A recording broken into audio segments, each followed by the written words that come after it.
नमस्कार. आज आपण या व्हिडिओच्या माध्यमातून प्रोसेस कॉस्टिंगचा जो पहिला प्रॉब्लेम आहे या ठिकाणी आपण सॉल्व करण्याचा प्रयत्न करणार आहात. पाठीमागच्या 2 लेक्चरच्या माध्यमातून आपण समजून घेतलं आहे की प्रोसेस कॉस्टिंग कोणत्या कंपनीमध्ये यूज केली जाते व त्याचबरोबर कशा पद्धतीनं आणि ते जे प्रोसेस असतात की पहिला टप्पा, दुसरा टप्पा आणि तिसरा जे स्टेजेस असतात त्या स्टेजेस त्या प्रत्येक कंपनीला त्या ठिकाणी आपल्या लेवलवर त्या ठिकाणी आपले जे लेखे असतात ते लेखे त्या ठिकाणी मेंटेन करायचे असतात. तर या ठिकाणी प्रोसेस कॉस्टिंगचा जो फॉर्मॅट आहे तो फॉर्मॅट सर्वप्रथम त्या ठिकाणी आपण समजून घेण्याचा प्रयत्न करूयात. या ठिकाणी प्रोसेस अकाउंट फॉर्मॅट आहे या ठिकाणी दिलेला आपण. तर हा टेबल जर आपण त्या ठिकाणी जर पाहिला तर या टेबलच्या माध्यमातून हा टेबल प्रॉफिट अँड लॉस अकाउंटचा जो फॉर्मॅट आहे सेम त्याच फॉर्मॅटमध्ये आपल्याला हा टेबलसुद्धा पाहायला मिळेल. सर्वप्रथमतः या टेबलमध्ये हे जे डेबिट साईट आहे आणि हे जे साईट आहे क्रेडिट साईट, या ठिकाणी particular rupees, particular unit rupees, particular unit rupees असं या पद्धतीचा टेबल आहे. मग या सर्वप्रथमतः डेबिट साईटला जे काय ओपनिंग असेल, ओपनिंग वर्क इन प्रोग्रेस असेल तर हे सर्वप्रथमतः आपण प्रोसेस अकाउंटच्या डेबिट साईटला त्याची एंट्री करणार आहात. नंतर काय की डायरेक्ट इनडायरेक्ट जे काही मटेरियल असेल ते सर्वप्रथमतः आपण या ठिकाणी ओपनिंगच्या खाली डायरेक्ट मटेरियल ते घेणार आहात आणि त्यानंतर जे काही कन्व्हर्शन कॉस्ट असतात त्या सर्व आपण त्या खाली घेणार आहात. आणि त्यामध्ये काय येतं की डायरेक्ट लेबर आहे, डायरेक्ट एक्सपेन्सेस आहे, जे अदर ओव्हरहेड्स असतील तर, आणि अब नॉर्मल जर गेन असेल तर ते सुद्धा प्रोसेस अकाउंटच्या डेबिट साईटला त्या ठिकाणी त्याची एंट्री करावी लागते. नंतर काय क्रेडिट साईटला काय राहतं, मग प्रोसेस अकाउंटच्या क्रेडिट साईटला फिनिश आउटपुट असेल तर आणि त्याचे युनिटमध्ये आणि अमाऊंटमध्ये आपण या ठिकाणी लिहिणार आहात. त्यानंतर नॉर्मल लॉस असेल तर क्रेडिट साईटला आहे, अब नॉर्मल लॉस असेल तर क्रेडिट साईटला आहे, आणि क्लोजिंग WIP म्हणजेच वर्क इन प्रोग्रेस ते सुद्धा आपण प्रोसेस अकाउंटच्या क्रेडिट साईटला त्याची एंट्री करायची आहे. नंतर आपल्याला balancing figure, how to calculate balancing figure हे तर माहीतच आहे. मग या ठिकाणी डेबिट साईट क्रेडिट साईटची टोटल करायची आणि मग कोणत्या साईटला काय आहे त्या ठिकाणी जे अमाऊंट शिल्लक राहणार आहे ते आपण त्या ठिकाणी आपल्याला माहीतच आहे. आता सर्वप्रथमतः क्वेश्चन नंबर 1. प्रोसेस कॉस्टिंगचा हा सर्वात सोपा आणि सिंपल त्या ठिकाणी क्वेश्चन आहे. आपण या ठिकाणी सॉल्व करण्याचा प्रयत्न करूयात.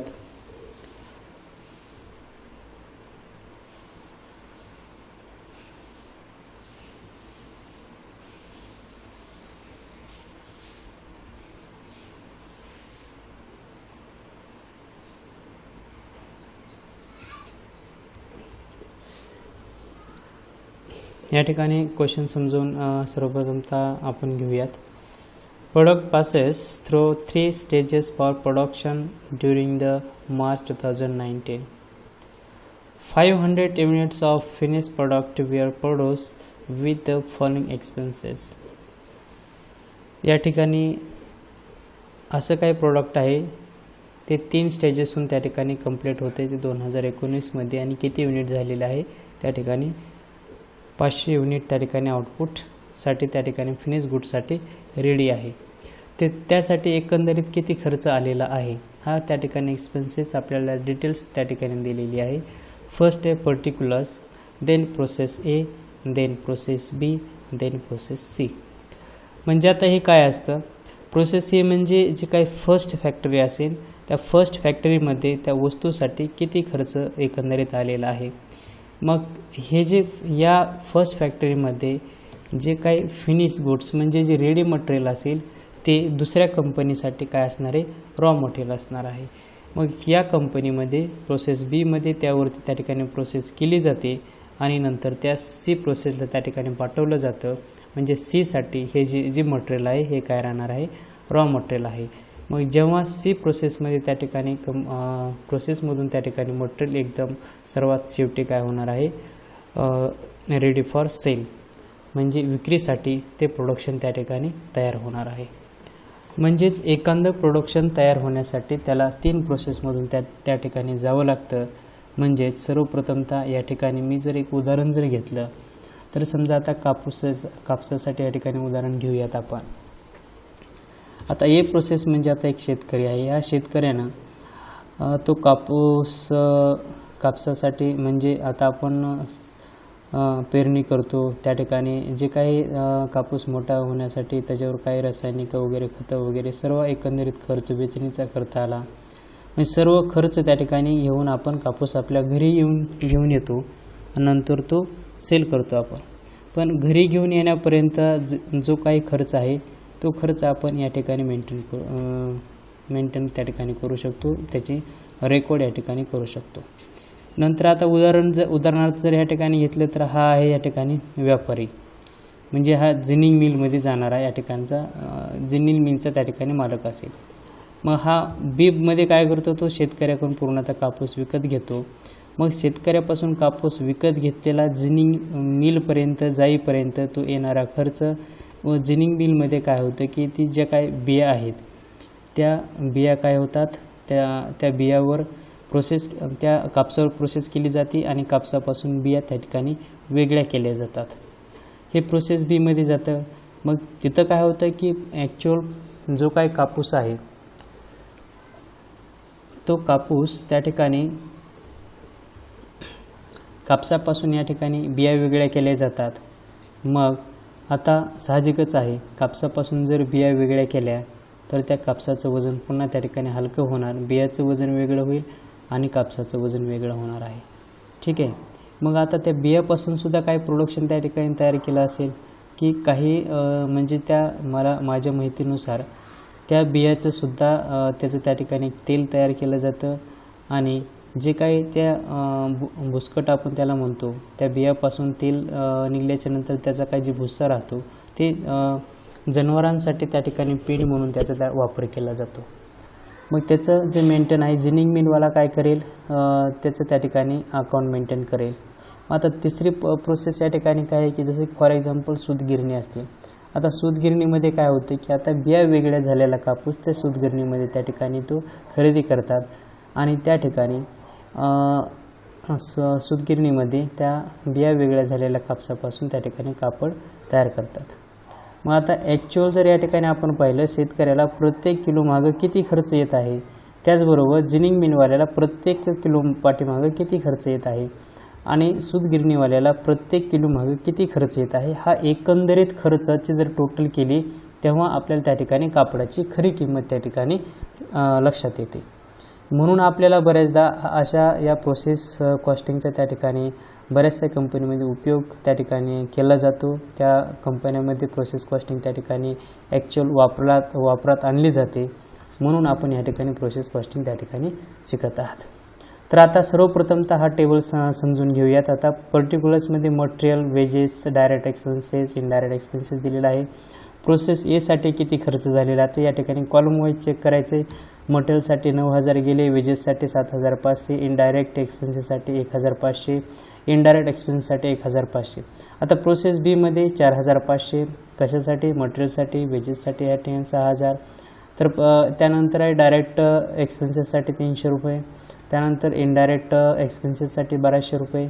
तर प्रोसेस सीसाठी here material 3,000, wedges 7,500, direct expenses 1,500 and indirect expenses 1,500.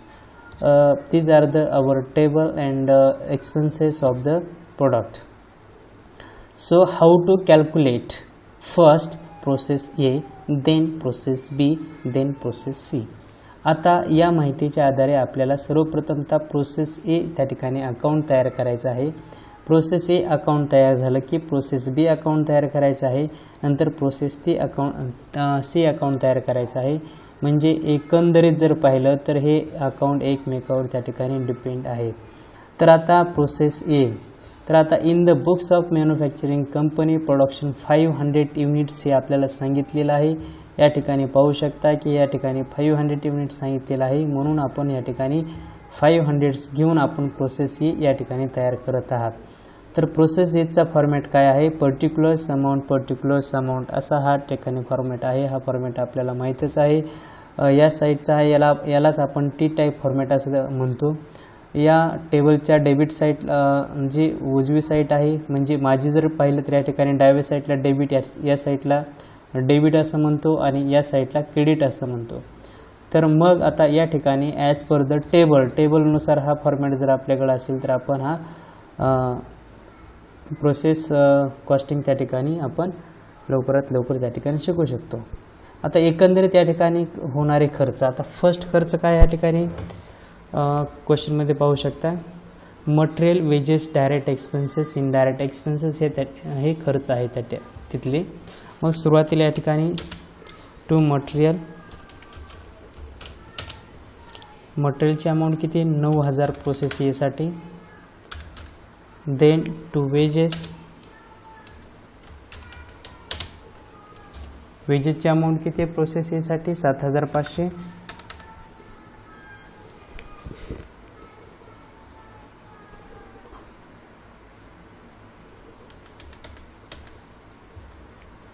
आपण इथंच घेऊया टू वेजेस 7,500. आता थर्ड काय आहे, एक्सपेन्सेस. क्वेश्चनमध्ये चेक करू शकतो आपण इथं. या ठिकाणी थर्ड आहे डायरेक्ट एक्सपेन्सेस किती आहे, 1,500. तर आपण या ठिकाणी डायरेक्ट एक्सपेन्सेस 1,500 घेत आहात.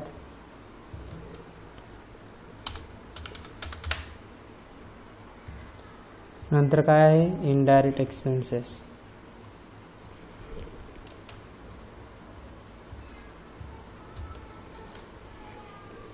इनडायरेक्ट एक्सपेन्सेस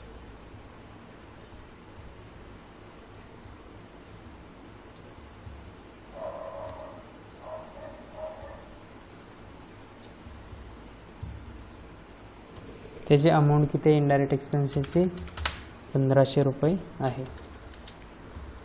आता आपण काय केलं, प्रोसेस कॉस्टिंगच्या डेबिट साईडला जे काही एक्सपेन्सेस दिलेले आहेत ते एक्सपेन्सेस डेबिट साईडलाच असतात, म्हणून आपण ते डेबिट साईडला त्या ठिकाणी घेतलेले आहेत.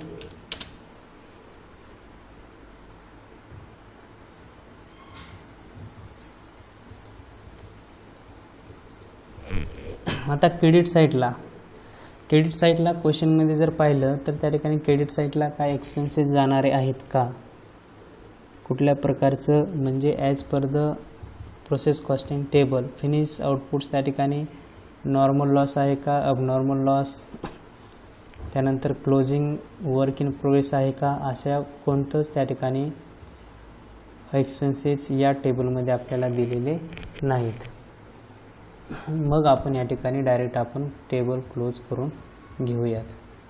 तर 9,000 प्लस 7,500 प्लस 1,500 प्लस 1,500, तर याची या ठिकाणी टोटल येईल 19,500. चेक करा हे टोटल बरोबर आहे का, 19,500. तर या ठिकाणी आता बॅलन्स आपल्याला चेक करायचा आहे, कारण आता हा टेबल जेव्हा आपण कोणतेही अकाउंट क्लोज करतो तर डेबिट साईडचे एक्सपेन्सेस असेल तर त्यामधून आपण क्रेडिट साईडचे एक्सपेन्सेस मायनस करत असतो, परंतु या ठिकाणी इथं कोणत्याच प्रकारचा क्रेडिट साईडला एक्सपेन्सेस नाहीत, म्हणून आपण या ठिकाणी हा अकाउंट क्लोज करते वेळेस याला आपण याची पोस्टिंग करताना तर या ठिकाणी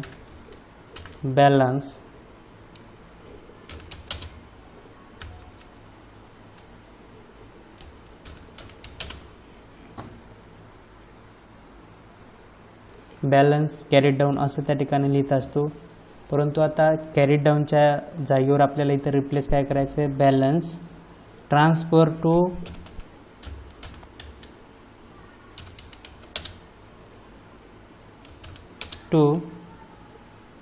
प्रोसेस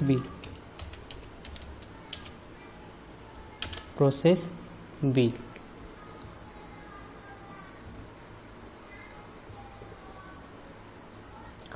आता अकाउंट क्लोज करताना ज्या साईडची अमाऊंट मोठी आहे ते आपण ज्या साईडची टोटल मोठी आहे ती आपण दोन्ही साईडला लिहून घेणार आहात. म्हणजे 19,500 19,500 हे टोटल डेबिट साईडचे आहे. ती मोठी असल्यामुळे आपण दोन्ही साईडला लिहून घेतली. क्रेडिट साईडला काय आहे 00.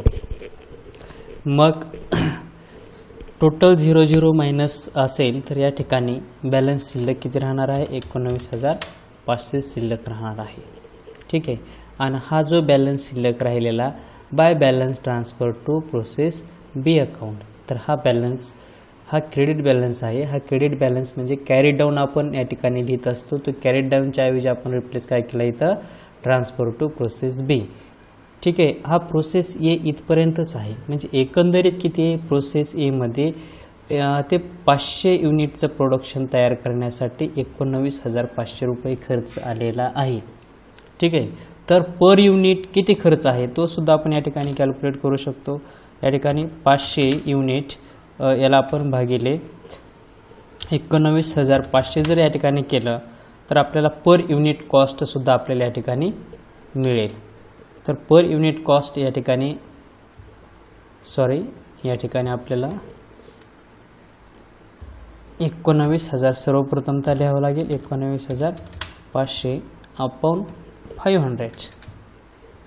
मग या ठिकाणी पर युनिट कॉस्ट राहील या ठिकाणी 39 रुपये पर युनिट. म्हणजेच या ठिकाणी 500 युनिट तयार केले असता एकंदरीत प्रोसेस कॉस्टमध्ये 19,000 म्हणजे 19,500 रुपीज एक्सपेन्सेस झालेला आहे. तर प्रत्येक युनिटला किती खर्च झाला तर या ठिकाणी 39 रुपीज या ठिकाणी प्रत्येक युनिटला खर्च झालेला आहे. हे इथपर्यंत आपलं सॉल्व झालं प्रोसेस अकाउंट ए. आता नेक्स्ट आहे प्रोसेस अकाउंट बी. हा टेबल सेम आहे. आता या ठिकाणी प्रोसेस अकाउंट ए मधून आपण बॅलन्स ट्रान्सफर कुठून घेतलेला. आता बॅलन्स ट्रान्सफर कुठं करायचं आपल्याला प्रोसेस बीला. तर आपल्याला या ठिकाणी सुरुवातीला बॅलन्स ट्रान्सफर केलेला ते आपलं कुठं घेणार आहात डेबिट साईडला. म्हणून या ठिकाणी टू बॅलन्स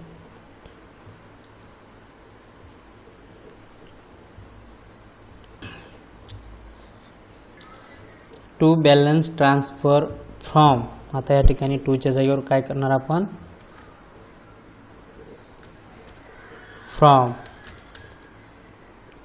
प्रोसेस ए अकाउंटवरून. कुठून घेतला आपण हा बॅलन्स प्रोसेस ए अकाउंटवरतून घेतलेला आहे.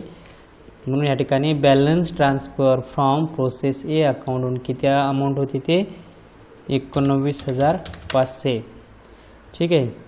आता नेक्स्ट काय दिले आता या ठिकाणी आपल्याला आपण क्वेश्चनमध्ये पाहू शकता. नंतर material wedges expenses indirect expenses. आता प्रोसेस बी मध्ये हा पूर्ण एक्सपेन्सेस प्रोसेस बीच्या डेबिट साईडला आपण लिहून घ्यायचा आहे.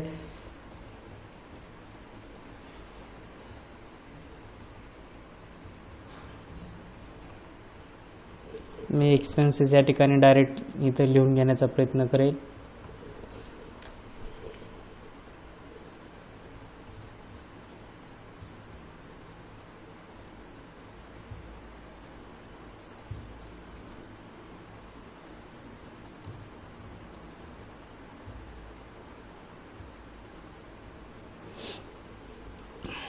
हे सर्व एक्सपेन्सेस या ठिकाणी आपण लिहून घेतले आहेत.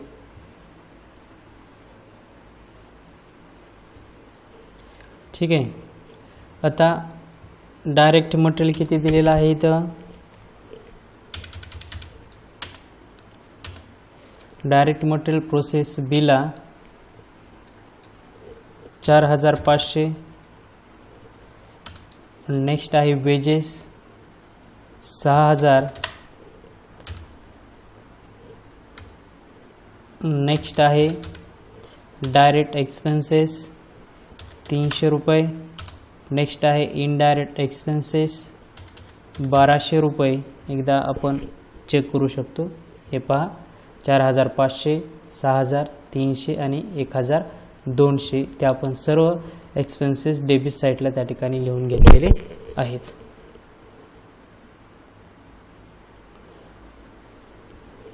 आता क्रेडिट साईडला काय आहे का क्रेडिट साईडला कोणते एक्सपेन्सेस दिलेत का क्रेडिट साईडला आपल्याला काहीच त्या ठिकाणी दिलेले नाहीत. म्हणजेच कोणत्याच प्रकारचा क्रेडिट साईडला काय असतं फिनिश आउटपुट आहे त्याचबरोबर normal loss, abnormal loss, closing, work in progress वगैरे असं काही दिलेलं आहे का? नाही आहे. म्हणून आपण त्या ठिकाणी काय करणार आहात, इथं जो पहिला टेबल या ठिकाणी क्लोज केलेला होता तसंच हा सुद्धा टेबल आपण क्लोज करणार आहात. या सर्वांची जी टोटल आहे 19,000, 19,500, 4,500, 6,300, 1,200, इट्स टोटल 31,500. 31,500 या ठिकाणी 31,500. Then here balance transfer to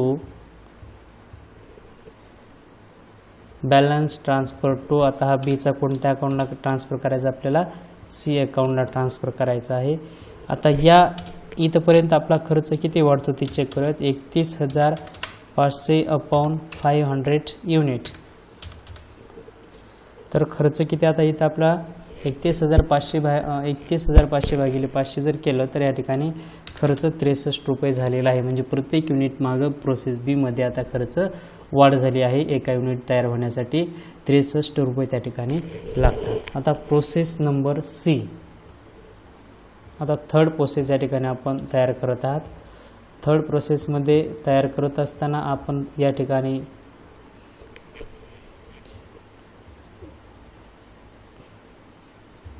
जो बॅलन्स घ्यायचा आहे सुरुवातीला डेबिट साईडला, डेबिट साईडचा बॅलन्स आपण या ठिकाणी टू बॅलन्स ट्रान्सफर फ्रॉम कोणते अकाउंट? प्रोसेस बी अकाउंटहून आपण त्या ठिकाणी बॅलन्स ट्रान्सफर केलेला आहे. किती बॅलन्स आहे? 31,500 ट्रान्सफर झालेला आहे. त्यानंतर आता प्रोसेस सी मध्ये काय काय आहे ते आपण या ठिकाणी आता घेणार आहात. प्रोसेस सी मध्ये मटेरियल आहे, वेजेस आहे, डायरेक्ट एक्सपेन्सेस आहे, इनडायरेक्ट एक्सपेन्सेस आहे. त्याची अमाऊंट या ठिकाणी प्रोसेस सी अकाउंटच्या डेबिट साईडला आपण ॲज इट इज घेणार आहात. म्हणजे 3,000, 7,500, 1,500 आणि 1,500 तो आपण या ठिकाणी तो अमाऊंट प्रोसेस बीला लिहून घेणार आहात. आता डायरेक्ट मटेरियल प्रोसेस बीला किती आहे? डायरेक्ट मटेरियल प्रोसेस बीला जर आपण त्या ठिकाणी चेक केलं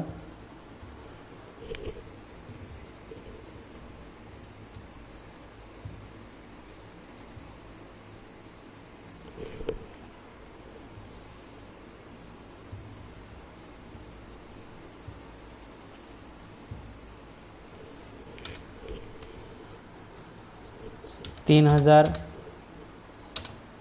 then wages 7,500, then direct expenses 1,500, then indirect expenses 1,500.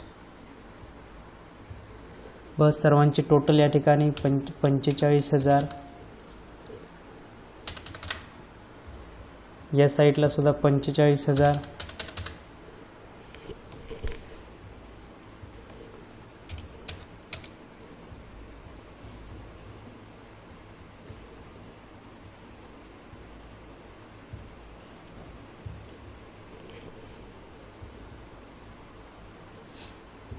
आता या ठिकाणी आपण काय लिहिणार?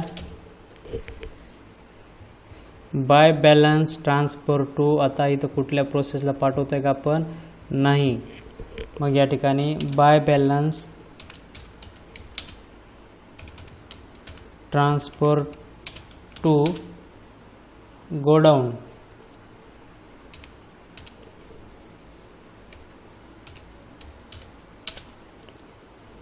गोडाऊन अकाउंट म्हणजे आपण हा बॅलन्स कुठं पाठवला आहे? आता शिल्लक राहिलेला बॅलन्स गोडाऊनला. म्हणजे इथपर्यंत आपलं सर्व मटेरियल तयार झालेलं आहे. तर किती आहे हा?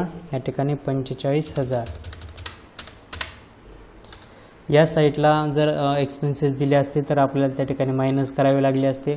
क्रेडिट साईडला या क्वेश्चनमध्ये कुठेच एक्सपेन्सेस दिलेले नाहीत, म्हणून ते एक्सपेन्सेस त्या ठिकाणी ॲज इट इज राहिलेले म्हणजे दिले नसल्यामुळे आपली अमाऊंट या ठिकाणी ती सेम राहिलेली आहे. मग आता या ठिकाणी एक पर युनिट कॉस्ट आपण कॅल्क्युलेट करतोय. 45,000 अपॉन 500 इज इक्वल टू या ठिकाणी पर युनिट कॉस्ट 90. म्हणजे एका युनिट तयार होण्यासाठी 90 रुपये त्या ठिकाणी लागतात. आता प्रोसेस एला किती एक युनिट तयार होण्यासाठी 39 रुपये लागत होते. मग आता तेच युनिट तयार होण्यासाठी इथं समोर 63 रुपये लागतात. आता या ठिकाणी फायनल जेव्हा गोडाऊनमध्ये मटेरियल आपण त्या ठिकाणी प्रोडक्ट पाठवतोय तेव्हा या ठिकाणी प्रत्येक युनिटला 90 रुपये त्या ठिकाणी लागतात. तर अशा पद्धतीने आपण प्रोसेस अकाउंट तयार करू शकतो.